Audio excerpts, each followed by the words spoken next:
دوستو، بزرگ اور بھائیوں، اللہ تعالیٰ نے قرآن مجید میں ارشاد فرمایا کہ وبشر الذین آمنوا وعملوا الصالحات، اے محبوب علیہ السلام خوشخبری دے دیں ان لوگوں کو جو ایمان لائے اور جنہوں نے نیک اعمال کیے، ان لہم جنات تجری من تحتها الانہار،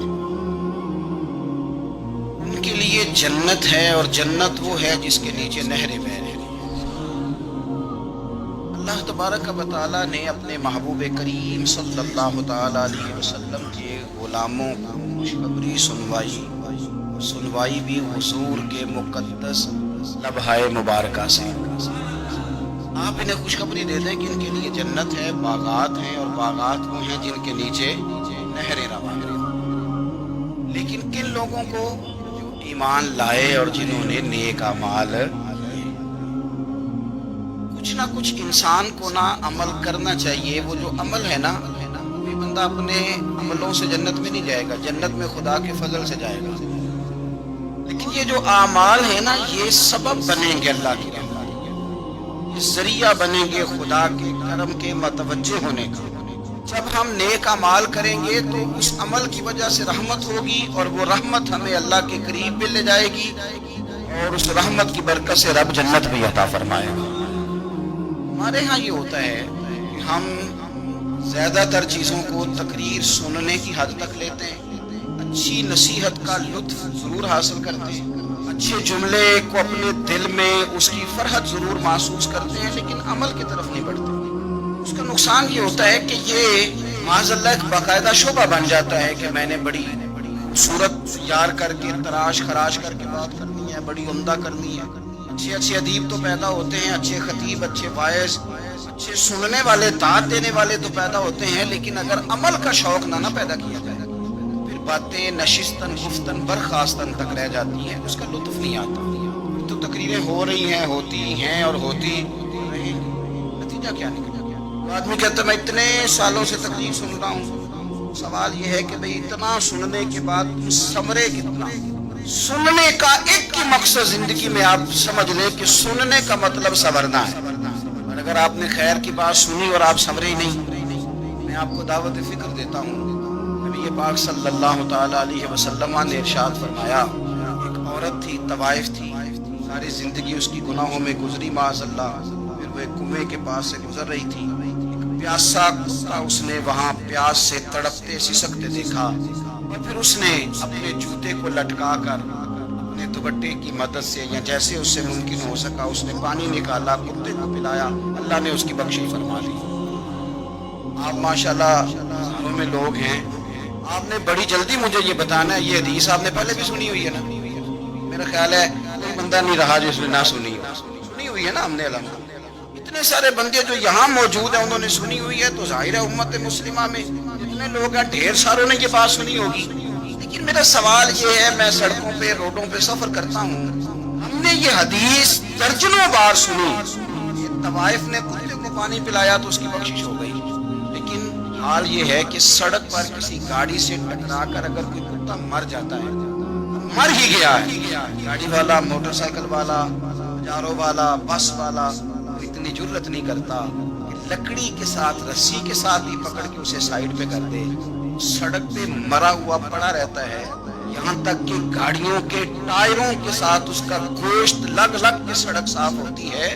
اس محبوب کے ماننے والے، جس محبوب نے بتایا کہ طوائف نے پانی پلایا تھا، اور ہمیں سمجھ بھی آ گئی، یہ حدیث پڑھ بھی لی اور سن بھی لی، اس ملک کی جو مسلمانوں کا ملک ہے، اس کی سڑکوں پر مرے ہوئے کتوں کو اٹھائے بھی کوئی نہ، اور زخمی کتا زخمی ہو ہی گیا ہے، اسے سڑک سے سائیڈ پہ ہی کر دیا جائے کم از کم، تاکہ اس کی اگر جان باقی ہے تو بچ جائے۔ مجھے بتاؤ نا میرے دوستو، ہم نے کس لیے تقریریں سنی ہیں، کس لیے خطبے سنے ہیں؟ وعظ و نصیحت کی مجالس کا مطلب ہم نے کیا سمجھا ہوا ہے؟ تقریر، تحریر، تصنیف، اچھی گفتگو، اچھا جملہ، اس کا معنی ہم کیا سمجھتے ہیں؟ تو آج خوبصورت گھڑیاں شب برات کی صورت میں ہمیں نصیب ہونے جا رہی ہیں، اس سے پہلے اپنے دل میں یہ ارادہ کرو، رب کریم نے ہمیں جتنا دین کا فہم دیا ہے، سمجھ دی ہے، علم دیا ہے، ہم ارادہ کرتے ہیں اب ہم صرف سنیں گے نہیں، پڑھیں گے نہیں، صرف بیان ہی نہیں کریں گے، ہم عمل بھی کریں گے۔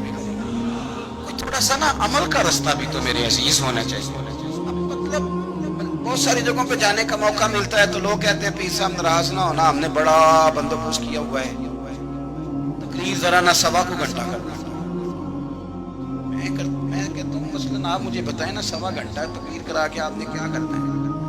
اگر تو آپ نے اس لیے بلایا ہے کہ جناب ایک بات سنیں گے، ایک باز ہوگا، سر دھنیں گے، تو وہ تو مجھے آتا ہی نہیں. میں تو مختصر بات کروں گا اور اتنی کروں گا جس کی ضرورت محسوس کریں. لمبی چوڑی تقریروں کا کیا مطلب ہے؟ ہم کیا چاہتے ہیں سوائے اس کے کہ جناب بات بڑی اچھی کانوں کو لگ رہی ہے، مزہ بڑا آ رہا ہے، تو آپ نے لیا کیا؟ نتیجہ کیا نکلا؟ میرے رسول پاک علیہ السلام کے صحابہ حضور سے نصیحتیں لیتے تھے، وہ کیسی تھی؟ حضرت عبداللہ بن بصر رضی اللہ تعالیٰ عنہ حاضر بارگاہ ہوئے، آ کے عرض کی یا رسول اللہ صلی اللہ علیہ وسلم، میں آیا ہوں سونے، آپ پتہ نہیں دوبارہ آ سکوں کہ نہ آ سکوں، حضور پتہ نہیں موقع ملے نہ ملے، ایک بات مجھے بتا دیں، میں اس پہ عمل کروں گا، میری زندگی بھی بن جائے اور آخرت بھی بن جائے. کریم محبوب نے فرمایا عبداللہ زبان کو خشک نہ ہونے دینا، اس کو تر رکھنا. تر حضور کس چیز سے؟ میں اللہ کے ذکر سے تر رکھتا. زبان اللہ کے ذکر سے تر رہے، ہر وقت رب کی یاد رہے، میری دنیا بھی بن جائے گی اور آخرت بھی بن جائے گی. تو میرے عزیز اپنی زندگی کے اندر اب ہم نے عمل کرنا ہے. وہ جناب کمال یہ ہے کہ جب واز سننے کا شوق بڑھ جاتا ہے، تقریر سننے کا شوق بڑھ جاتا ہے، سننے سنانے کا خالی مزاج ہو جاتا ہے، پھر بندہ ڈھونڈتا پھرتا ہے کہ نئی سے نئی چیز کہاں ملتی، انوکھی سے انوکھی چیز کہاں ملتی. انفرادی سے انفرادی بات میرے بھائی آپ ضرور سنیں، ضرور سنیں. مومن کی گمشدہ میراث ہے، حکمت جہاں سے ملے لیں، لیکن عمل کرنے کے لیے لیں، عمل کرنے کے لیے.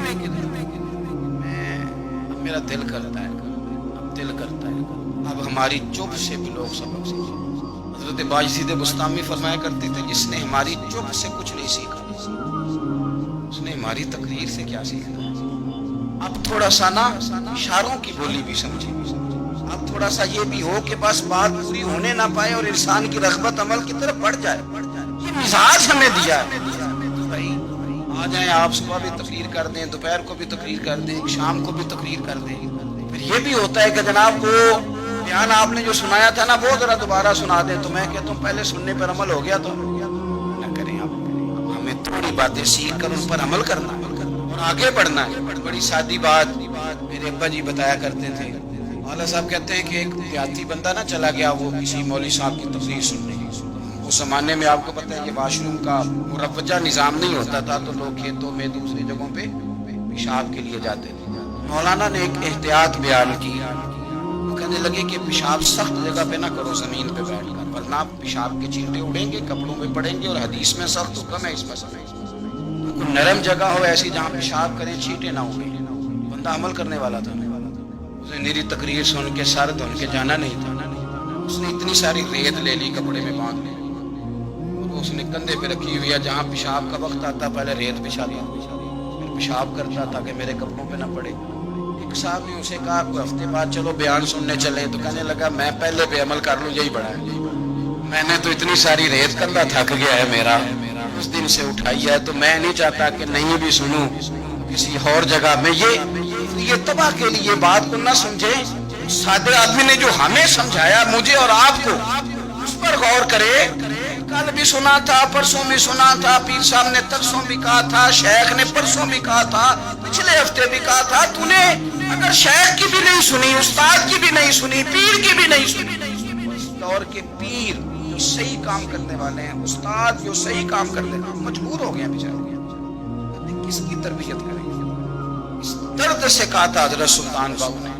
وہ کہتے ہیں اور رب دا طالب کوئی بھی نہیں ملیا، یہ جو ملے ہے طالب زر دا. یہ تو آئے ہیں کاروبار سیدھا کرنے، فوٹو کھچوانے، فلاں کام کے لیے. یہ تو وہ جو ہم دینا چاہتے ہیں اس کا تو مزاج ہی نہیں. میں نے کہا تھا، پھر کہتا ہوں شوق نہیں ہے. خدا مجھے معاف کر دے اس دن سے پہلے جس دن یہ شوق ہو کہ میں سویرے جاؤں گا تو نوٹ لاؤں گا، تو شام جاؤں گا تو نوٹ لاؤں گا. شوق نہیں، طبیعت نہیں، من نہیں چاہتا. لیکن یہ کہ یہاں بھی آ جائیں خطاب کر دیں، یہاں پہ او خدا کے بندو، ہم کہاں اس قابل ہیں ہم خطاب. ہم نے تو نا جی ایک اذان دینی شروع کی، صبح و شام ایک اذان پڑھتے ہیں، ہے یہ پیغام حضرت احمد رضا، بارگاہ نبی کے رہو بابا۔ ہم تو کہتے ہیں ادھر آ جاؤ، ٹھوکریں کھاتے پھرو گے ان کے در پہ آ پڑو، قافلہ تو اے رضا اول گیا آخر گیا، تو کہتے ہیں ادھر آؤ اللہ رسول کی بارگاہ کی طرف رجوع کرو۔ اور وہ ایک جملے پہ اگر تو عمل ہو گیا، پیار سے باتیں کرتا رہتا ہوں، سب کے ساتھ نہیں کرتا، جس کا مجھے پتا ہو کہ یہ تھوڑا سہ لے گا۔ ایک دوست نے مجھے کہا کہ میں تو آتا ہوں تو مجھے علاقے کے لوگ کہتے ہیں ان کو بلاؤ، تو میں کہتا ہوں پورا عمل کرنا میری غلط ہے، تو پھر میں باقیوں کو بھی لگا جاؤں گا۔ اگر تیرا ہی عمل نہیں ہو سکا تو باقیوں کو میں نے جا کے کیا سمجھانا ہے؟ تو ایک تو آج کی جو رات ہے، اس سے پہلے اپنے اعمال کی طرف میں اکثر کہتا رہتا ہوں، شب برات پہ ہر مسجد سے زور سے رونے کی آواز آنی بھی چاہیے۔ شب قدر پہ آتی ہے، عمرے پہ جاتے وقت لوگ معافیاں مانگتے ہیں، حج پہ جاتے وقت، اور کروڑوں لوگ یہ کام کرتے ہیں سال میں۔ اگر 25 لاکھ 26 لاکھ آدمی یا 50 لاکھ آدمی حج کرتا ہے، وہ جانے سے پہلے معافی مانگ کے گیا، توبہ کر کے گیا، اور کروڑوں لوگ ہیں جو شب قدر میں ہیں، شب برات میں ہیں، اور انہوں نے کھل کے توبہ کی ہے۔ میرے بھائی سویرے کرپشن ختم ہونی چاہیے نا ملک سے، سویرے 75% جھوٹ ختم ہونا چاہیے نا، ساری رات تو لوگوں نے توبہ کی، صبح 80% حقوق العباد کا مسئلہ حل ہونا چاہیے تھا کہ نہیں ہونا چاہیے؟ صبح ملاوٹ بہت حد تک ملک سے ختم ہونی چاہیے۔ کیا ہم نے سمجھ لیا ہے؟ ہم نے یہ سمجھا ہے کہ شب برات میں بھی بس ایک رسم ادا کرو، آؤ تھوڑی توبہ کرو چھٹی کر دو، آئیے شب قدر تو توبہ کرو چھٹی کر دو۔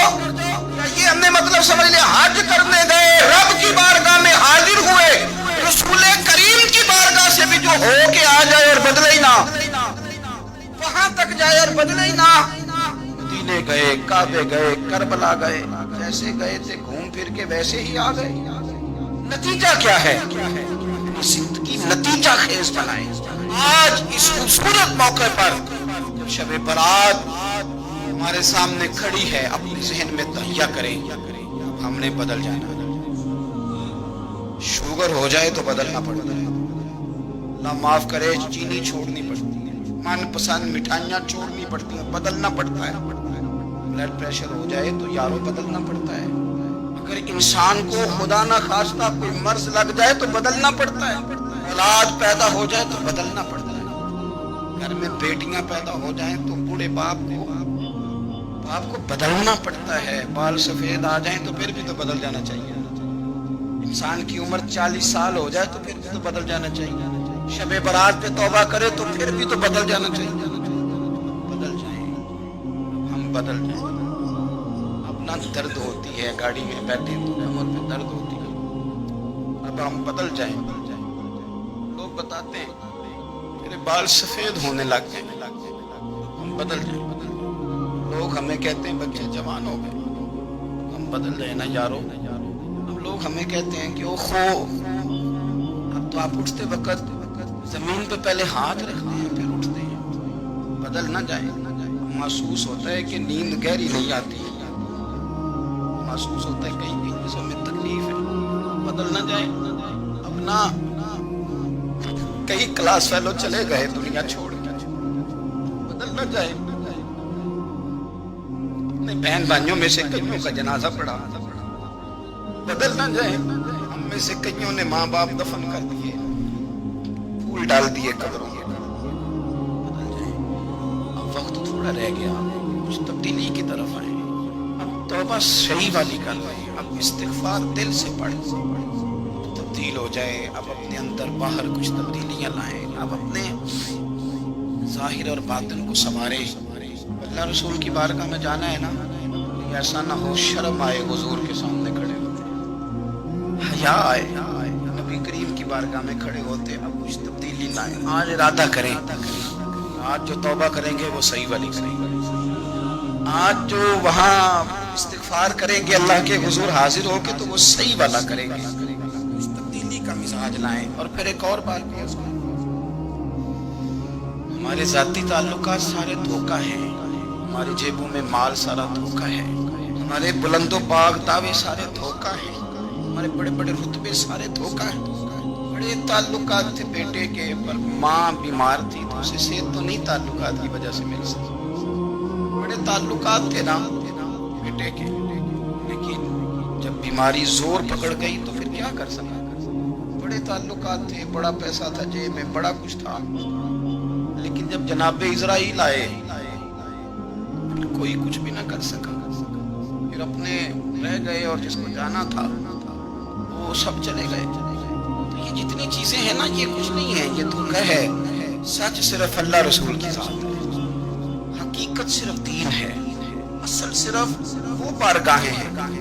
دھوکے میں نہ زندہ رہو، چھوڑ دو یہ بات کرنی کہ بڑے تعلقات ہیں، چھوڑ دو یہ بات کرنی بڑا پیسہ ہے، چھوڑ دو یہ بات کرنی کہ برادری قبیلے علاقے میں بڑا، اور کچھ بھی نہیں ہے۔ کل من علیہ فان، بے نامور بے نشان کیسے دیکھو زمین آ گئی، جمع کیسے گئی۔ میں مولانا نورانی کی قبر پہ کھڑا تھا، تو میں کہہ رہا تھا مقدور ہو تو خاک سے پوچھوں کہ اے لعین، تو نے وہ گنج ہائے گرا مایا کیا کیے؟ اتنے بڑے لوگ تو لے گئی، اتنے بڑے لوگ، اتنے بڑے لوگ قبروں میں ادھر گئے۔ سلطان محمود غزنوی کہاں ہیں؟ شہاب الدین غوری کہاں ہیں؟ وہ لوگ جو میدانوں میں آ کے صرف ان کا نام لیا جاتا تھا تو دنیا کانپ جاتی تھی، وہ کہاں گئے؟ سب لوگ چلے گئے، ختم ہو گیا معاملہ۔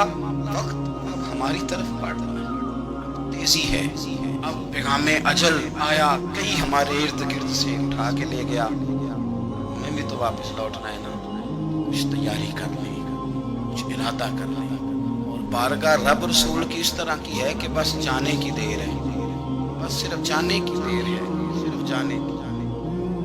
اور اللہ رسول کی بارگاہ دوستوں وہ والی ہے کہ جہاں نا زیادہ منت بھی نہیں کرنی پڑتی۔ وہ جو 4-5 لوگ تھے نا مکہ مکرمہ میں، انہوں نے بہت ہی اسلام کی مخالفت کی حد کر دی تھی، ان کے لیے حکم ہوا تھا جہاں ملے قتل کر دو۔ اکرمہ تھے، ابن خطل تھے، کچھ اور لوگ تھے۔ تو پتہ ہے ان کو کسی نے مشورہ کیا دیا تھا؟ کسی کافر نے مشورہ دیا، پر پتہ صلاح کیا دی تھی؟ اس نے کہا تھا تم نے بڑی زیادتیاں کی ہیں، بڑے بے ادب ہو، کسی صحابی کے قابو نہ آنا، مار دیے جاؤ گے، اپنی خطاؤں کے سبب سے تم مار دیے جاؤ گے، لیکن اگر کسی طریقے چھپتے چھپاتے رسول پاک کی بارگاہ میں پہنچ جاؤ نا، اگر وہاں کسی طریقے چلے جاؤ۔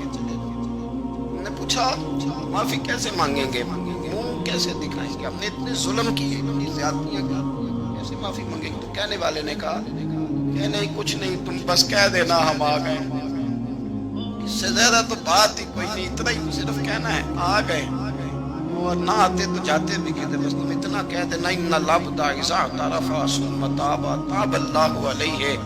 نبی کریم علیہ السلام نے فرمایا بندہ جب آ کے کہتا ہے نا یا اللہ میں بھول گیا تھا، غلطی ہو گئی، ان العبد اذا اعترف، مان جو گیا غلطی ہو گئی، جب کہتا ہے نا میں بھول گیا ثم تاب، توبہ کرتا تاب اللہ علیہ، اللہ دیر کرتا ہی نہیں، فوراً توبہ کو قبول فرما لیتا۔ ہمارے ہاں نا کچھ لوگ تو تباً سخت ہیں، اللہ معاف فرمائے، اور کچھ رد عمل کے طور پر سخت ہوئے، کچھ باتیں دلوں میں بیٹھ گئی ہیں جنہوں نے طبیعتوں کو سخت کر دیا۔ کبھی کہیں آپ بہو سے کہ چلو بوڑھی ساس سے اگر کبھی بات سخت نکل گئی ہے تو معاف کر دے، تیار نہیں ہوتی، کہتی ہے تمہیں پتہ نہیں میرے ساتھ کیا ہے۔ کبھی ساس سے کہا جائے نا چلو بھول گئی تھی بچی تو آپ درگزر کر دیں، تو کہتے تمہیں پتہ نہیں میرے اندر سختی کتنی آ گئی ہے، دکھ کتنے بیٹھ گئے۔ ہم نا طبیعتوں میں سختی کر بیٹھے، ہمارے دل دھڑکتے ضرور ہیں لیکن صرف اپنے بچوں کے لیے، ہمارے سینوں میں درد اٹھتا ضرور ہے لیکن صرف اپنوں کے لیے۔ ہم نے نا 2 4 5 6 باتیں جمع کر کے ان پر پورا ذہن بنا کے سخت ہو گئے ہیں، طبیعتیں سخت ہیں، دل سخت ہیں۔ میرے نبی پاک صلی اللہ تعالی علیہ وسلم نے فرمایا، یہ حدیث مسلم شریف میں موجود ہے، فرمایا جنت میں وہ لوگ داخل کیے جائیں گے جن کے دل چڑیوں کی طرح نرم ہیں، نرم دل کے لوگ، معاف کر دینے والے، جلدی مان جانے والے۔ ایک صاحب تھے اپنے بھائی سے ناراض ہو گئے اور انہوں نے رشتے سے انکار کر دیا، پہلے ان کے بیٹے کی وہیں پہ نسبت تھی، انکار کر دیا۔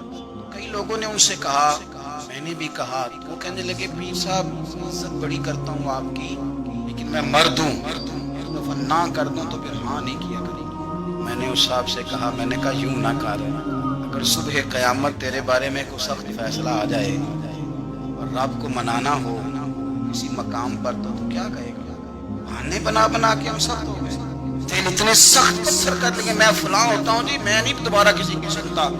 خدا کے بندو، میرے نبی پاک علیہ السلام نے فرمایا مومن تو اس طرح ہوتا ہے جس طرح اونٹ کے ناک میں نکیل ہوتی ہے، بٹھا دو تو بیٹھ گیا، اٹھ جاؤ تو اٹھ گیا۔ اور حضور نے فرمایا وہ لوگ جو بہت بد اخلاق ہیں، جھگڑالو ہیں، فسادی ہیں، سخت دل ہیں، وہ لوگ جنت میں نہیں جائیں گے، جھگڑے کرتے پھرتے ہیں، جھگڑالو لوگ ہیں۔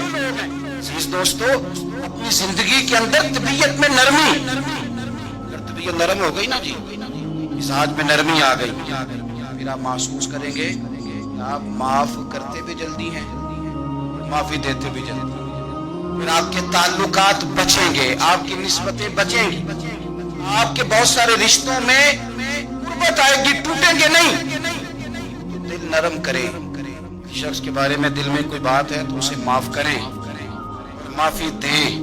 لوگ بالکل ٹھیک ٹھاک ہوتے ہیں، کوئی ناراضگی نہیں ہوتی، لیکن آپ نے بچی کی شادی کا کارڈ دیا نہیں تو اور ناراض ہو جاتا، پھر آپ سمجھا رہے ہیں، قائل کر رہے ہیں، وہ تیار ہی نہیں ہے قائل ہونے کو۔ سنو، اور اس حدیث کو یاد رکھنا، نبی پاک صلی اللہ تعالی علیہ وسلم نے فرمایا جس کے پاس اس کا بھائی عذر لایا، بھائی معافی مانگنے آیا، اس نے معاف نہ کیا، اللہ کے حبیب فرماتے میرے حوض کوثر میں نہ آئے، تو سخت ہو کے بیٹھ گیا ہے، تو کہتا ہے میرے سے پہلے سنے، میں آپ کو بتاؤں اس نے میرے ساتھ کیا کیا، اور ٹھہر جا، اگر حساب کتاب کے بعد معافی والا اصول رکھ لیا جائے، پہلے حساب کتاب ہوگا، غلطیوں کا مداوع ہوگا، پھر معافی ہوگی۔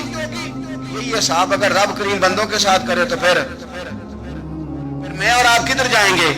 اس سادی بات پہ آ جاؤ نا تو دو جملوں میں حضور نے سمجھائی ہے، فرمایا تم رب کے بندوں کو معاف کر دو، اللہ تمہیں معاف کر دے گا۔ تو آج کی شب سے پہلے، آج کے دن سے پہلے، رمضان المبارک کے تشریف لانے سے پہلے اپنی طبیعت کے اندر ایسا ذوق لائیں، ایسی طبیعت لائیں، ہم نے معافی دینی بھی ہے اور معافی لینی بھی ہے۔ بعض اوقات ہم رسم ادا کرتے ہیں شب برات سے پہلے، یہ سوشل میڈیا پہ چل گیا، فلانے کو فلان کہہ دیا، اگر کوئی کبھی ہوئی نا تو معاف، ایسے تو نہیں نا معافیاں، ہمیں پتہ ہوتا ہے ہم سے کون ناراض ہے، ہمیں خبر ہوتی ہے ہم نے کس کو تکلیف دی، ہمیں پتہ ہوتا ہے کس نے ہمارے لہجوں سے پریشانی پائی ہے، کون ہے جو ہماری وجہ سے اذیت کا شکار ہے، تو اس سے جا کے معافی مانگے، یہ چیزیں معافی کا سبب بن جائیں۔ اور پھر میرے نبی پاک صلی اللہ علیہ وسلم نے دو چار چیزیں اور بھی بیان کی ہیں، میرا دل کرتا ہے کہ وہ بھی ذرا آپ کو عرض کر دوں۔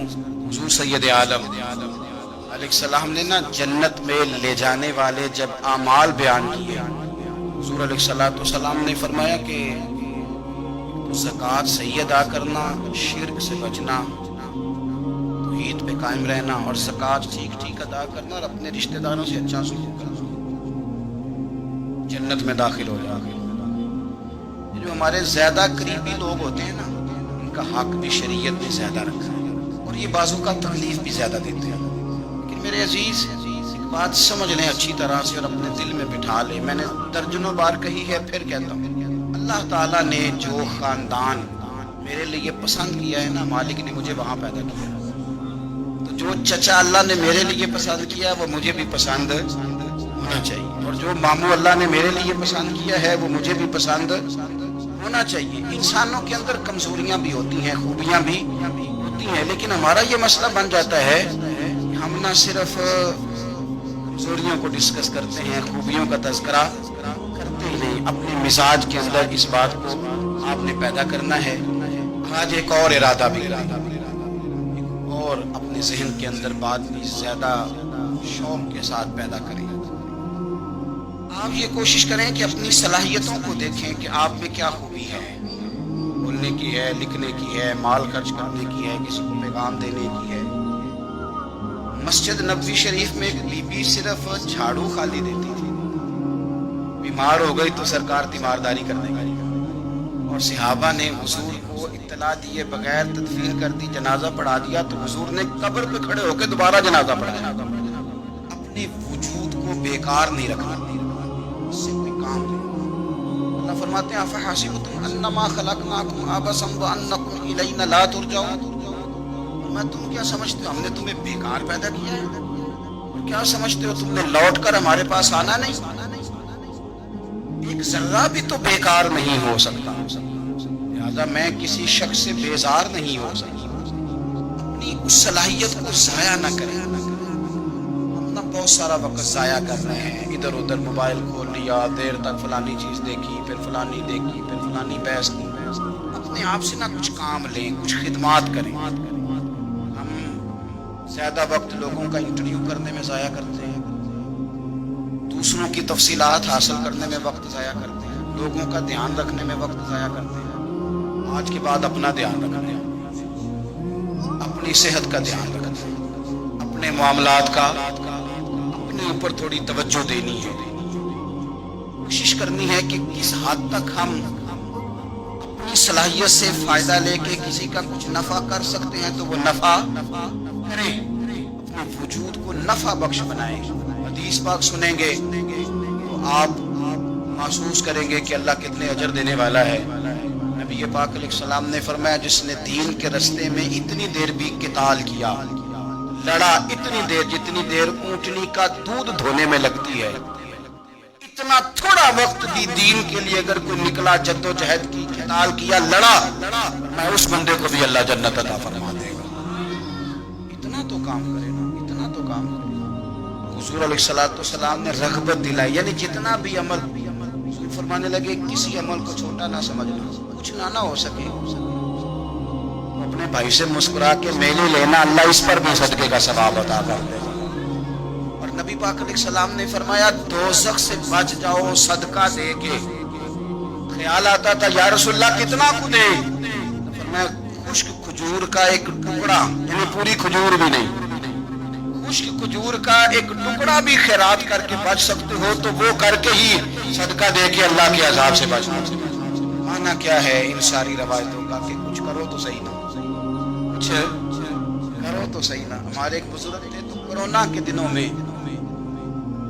انہوں نے ایک جملہ کہا، کہنے لگے یہ کورونا پتہ تمہیں کیا کہنے آیا ہے؟ کہنے آیا ہے کہ بیماریاں آ رہی ہیں، حالات خراب ہیں، یہ کورونا نہیں، یہ کہتا ہے کچھ کرو نا، اللہ اللہ کرو نا، فارغ نہ بیٹھو، دیکھو کیسے لوگ ڈھیروں کے ڈھیروں اب جا رہے ہیں۔ اب کچھ کرنا ہے انشاءاللہ، اب کچھ وقت ضائع نہیں کرنا، اور زندگی میں کچھ، میں کہہ چکا ہوں کہ ایک بندے کو بھی اللہ نے بیکار نہیں پیدا کیا، ہم نے خود اپنے آپ کو بیکار کر لیا۔ اپنے آپ کو بیکار نہ کریں۔ جب رب کہتا فحسبتم انما خلقناکم عبثا، کیا تم سمجھتے ہو میں نے تمہیں بیکار پیدا کیا؟ آپ لوگ بڑے کام کے ہیں، بس اپنے آپ کو پہچانے۔ اقبال کہنے لگے عجب نہیں کہ خدا تک تیری رسائی ہو اور تیری نظر سے تو پوشیدہ ہے آدمی کا مقام۔ بندے کوئی نہیں سمجھ سکا تو وہاں تک تو کیسے جائے گا؟ اپنے آپ کو پہچانے۔ یہ جو کہتے ہیں نا مجھ سے کچھ بھی نہیں ہوتا، ناراض تو نہیں ہو جائیں گے، یہ کچھ کرنا نہیں چاہتے، یہ صرف ادھر ادھر دھیان رکھ کے ایک فوٹو چڑھا کے ادھر بھاگ ادھر اپنے نفس کو راضی کرنا۔ نفس بس کہہ رہا ہے آج یہ کر لو تو وہ کر لیا، ادھر دیکھ لو تو ادھر دیکھ لو۔ اس سے نکلیں مثبت، مضبوط، مستحکم ارادے کریں اور پھر چل نکلیں۔ لڑنا شرط ہوتا ہے، جیتنا شرط نہیں ہوتا۔